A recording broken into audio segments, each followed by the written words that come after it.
ივანიშვილის მიერ ბოდიშის მოხდის შესახებ წინასაარჩევნოდ გაკეთებული განცხადება რუსეთის ოფიციალური პირების მხრიდან კვლავ დადებითად ფასდება. თემასთან დაკავშირებით ამჯერად კომენტარი გააკეთა რუსეთის საგარეო საქმეთა სამინისტროს სპიკერმა მარია ზახაროვამ. მისი თქმით 2024 წელს საქართველოს მხრიდან ეჭვგარეშე პოზიტიური სიგნალები გაჟღერდა, მათ შორის ეგრეთ წოდებული სამხრეთ ოსეთისთვის ბოდიშის მოხდის საჭიროებასთან დაკავშირებით. ზახაროვა ირწმუნება, რომ დიპლომატიური ურთიერთობების გაწყვეტა რუსეთსა და საქართველოს შორის რუსეთის ბრალი არ ყოფილა და ამაზე პასუხისმგებელი სააკაშვილია. ზახაროვას თქმით, ამის მიუხედავად მოსკოვი მზად არის გააგრძელოს ურთიერთმომგებიანი თანამშრომლობის განვითარება საქართველოსთან.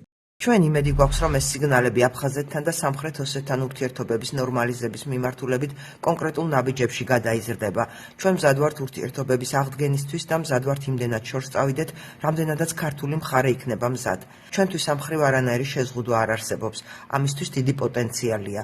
რუსეთი საქართველოსთვის კვლავ რჩება მნიშვნელოვან ბაზრად უამრავი მიმართულებით, მათ შორის განსაკუთრებით ღვინისა და ხილის პროდუქციისთვის.